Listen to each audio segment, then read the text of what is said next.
universe far, far away, I used to drink 2 litres of Bacardi a day for a long time. That's when I was in the forces. Yeah. Okay. So there he is, Muhammad, okay? Tap, tap, I'm the greatest. Tap, tap, I'm the greatest. Okay? That's self-talk. You've got to start building up your self-talk. Now, one of the other stories that we talk about is something to do with something called Pygmalion. Okay? And Pygmalion was a Greek sculptor, okay, who was chiseling away at a marble statue. Right? He wanted to create the perfect woman. Now, the modern story of that is My Fair Lady, excellent, yeah, or Pretty Woman. And essentially, okay, it's taking an individual, right, in My Fair Lady is Eliza Doolittle, and she's a flower girl and a match seller in sort of Victorian. Blossoms, that's right, yeah, blossoms beyond belief. And in Pretty Woman, Julia Roberts, as we know, I can never remember the character's name, but she plays a prostitute who is taken in by Edward, whatever his name is, and she's transformed, transformed from, you know, the prostitute into this wonderful socialite. Yeah. But the process is always the same, okay? The picture, the language, and the emotion, right, changes, okay?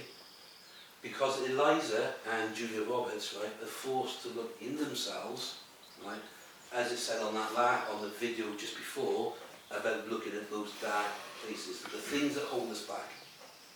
Now, in psychology, they're called scotomas.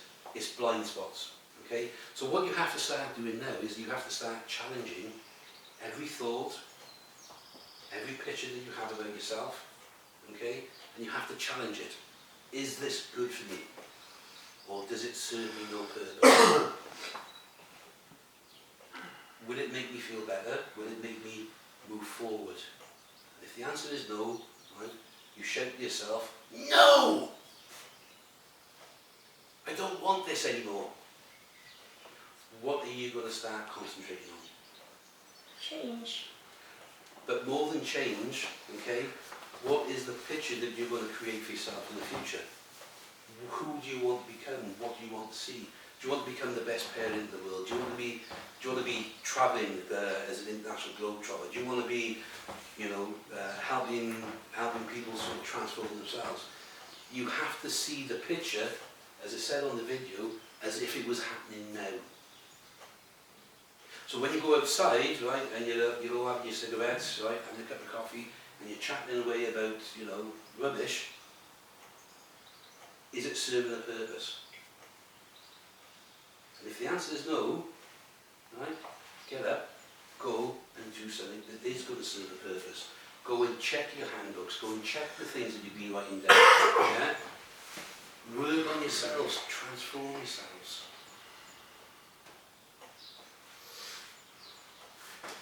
Okay, I just don't remember this.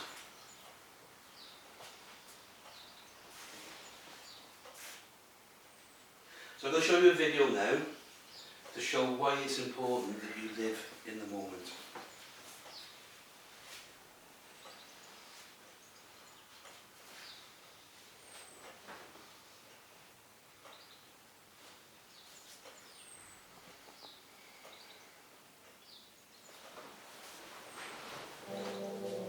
You've got to make the most of today, right here.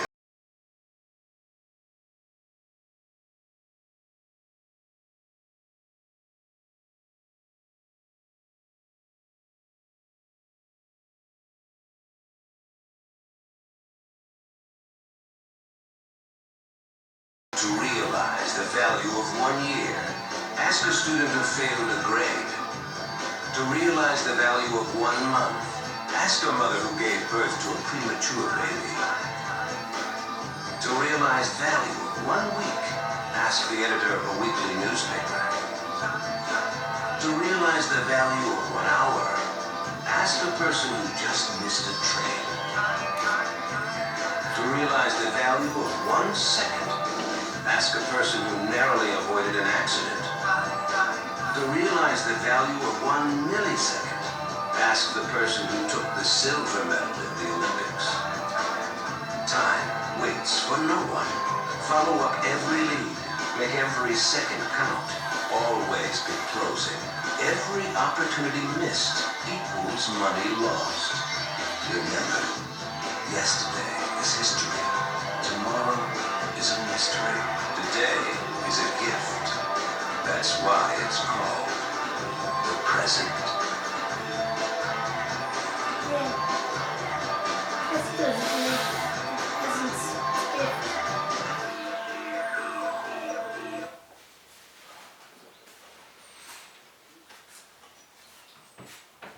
Time waits for no person. The only commodity that you have, okay, is the 86,400 seconds that you were gifted midnight, every night, right, until midnight the next day. The only day that you can live in is today. Now there are whole sort of philosophies built around this: Buddhism, Taoism, okay, mindfulness. They're all teaching us that the only place that we can live is in the here and now. And as we've said, you know, when we've talked later on about, you know, the journey of the Wizard of Oz, Dorothy, okay, life happens, okay, things happen. But the only thing that you've got in your control is your picture, your language, and your emotion. You can either choose to make your life a wonderful creation, okay, or right, you can drag a sack of, you know, of rubbish around with you doing this.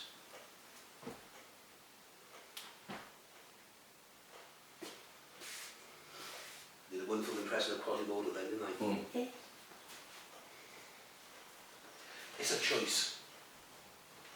It's a choice. Picture, language, and emotion. What are you going to be moving forwards towards? What are you going to be creating? What is it that you want to have in your life? It's a choice. How do we build emotion? Right? We've talked about the picture, we've talked about the language. You know, I went through 3 depressive episodes, okay? You probably all know my background, but just so you're aware, I'm a mental health nurse. I've been qualified for nearly 22 years now, okay?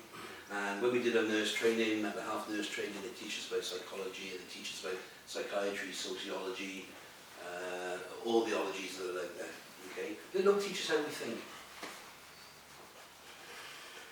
And, you know, from a very young age, we're taught about accepting responsibility and accountability for our lives, but they don't teach us how we think. Picture, language, emotion. So there I was, you know, newly qualified, coming out, minted, big gold star on my breast. Within 3 years, as I said, I found out I was dyslexic, and that's when the first depressive episode happened. I was suicidal. Okay, you know, I was getting into my car and I was going to drive into a brick wall somewhere. Overcame that. A couple of years later, then happened again. Second time, I didn't want to take the medication, okay, but I knew I needed to take it at that moment in time. But what I started to discover, okay, as we said earlier on, right, our emotions are energy states, right? When you're anxious, you're like this. Yeah? When you're depressed, you walk around. Oh, God. Yeah? And it has a physical sensation. Yeah? Right there in the stomach. Well, what I started to discover, right, was music. Comedy. Okay? Make myself laugh. Because when you're laughing, your energy state goes up. Right? When you're happy, right, when you listen to music that actually, you know, makes you, you know, feel better, right, your emotional state goes up. So, as much as you know, the Smiths are a very good band, right, they're miserable as hell. Yes. Nothing ever happened, it was nice this year. Well, I'm not. Yeah? Very inventive. Heaven knows I'm miserable. Yeah, exactly, language. Yeah? Good tune. So you need to have music, good tune, but it's not conducive to you having a happy life. not conducive to you going out and achieving something great. It's not conducive to making you create magic. So you need, one of the routines I have, remember the habit, one of the habits I have, okay, first thing in the morning, my alarm, right, and it's something we can all access, yeah. I've got a phone that has got a music app on it, right, on the alarm, right. I wake up, listen to James Brown, I feel good, yeah. I get out of bed, right, and I sleep on the unit, yeah. So I'm out of bed straight down here, right. I'm not putting on a face for everybody, right. I am this cheerful, yeah, because I choose to be cheerful, because my picture, my language, emotion says, right, I'm going to put a smile on my face for each and every one of you. Because if you see me coming in, right, and I'm looking like, good, right, you're going to be thinking, oh, for God's sake, oh, you're having it. So now, right, we start to realise, right, that our emotional state has an impact on everybody else around us. We then get surprised when people start going, what's the matter with you then? What are you doing? Why are you looking so miserable for? Right? Well, if you wasn't miserable beforehand, right, you're certainly going to start feeling miserable now, aren't you? Do I look miserable? Really? Yeah? Because you've woken up in a bad mood. So it's really important, right, that you get a habit of being more positive, right? You're looking at your motivational statements, you're looking at your goals, right? You're looking at your picture, your language, your emotion, and building it up, building it up. Last thing I will show you.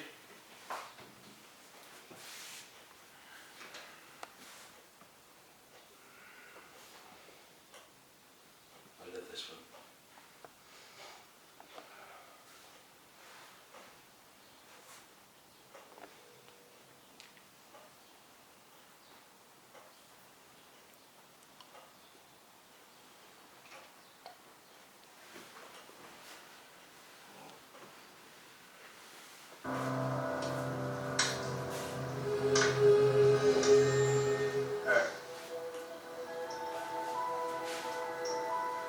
Don't ever let somebody tell you you can't do something.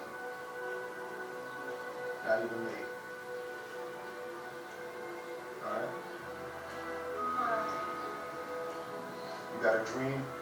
It's his real You son. gotta protect it.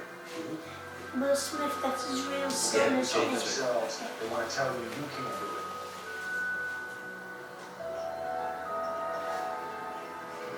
If you want something, go get it. Period. Our deepest fear is not that we are inadequate. Our deepest fear is that we are powerful beyond measure.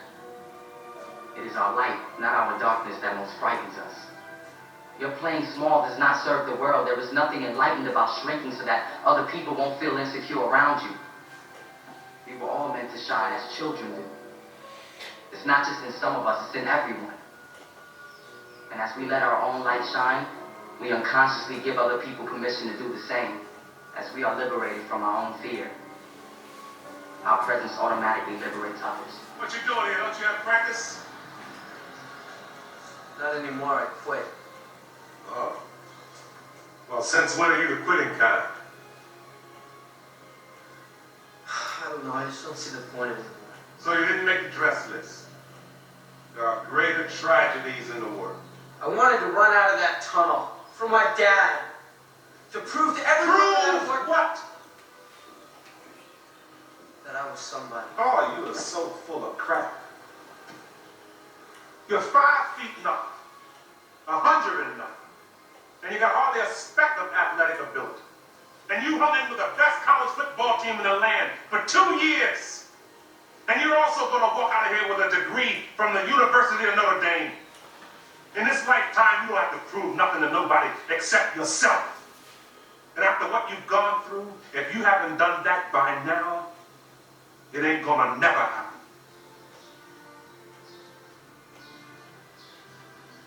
Now go on back. I'm sorry I never got you to see your first game with you. Hell, I've seen seen too many games in the stadium. I thought you said you never saw a I've game. never seen a game from the stands. You were a player? I rode the bench for 2 years. Thought I wasn't being played because of my color. I got filled up with a lot of attitude. So I quit. Still not a week goes by, I don't regret it. And I guarantee a week won't go by in your life you won't regret walking out, letting them get the best of you. You hear me clear enough? You're gonna give me your best. I'm gonna give you my best. All right, one more thing. I want you to do it blindfolded. Why? Because I want you giving up at a certain point. We need to go further. Get down. Jeremy, get on his back. Get tight hold here.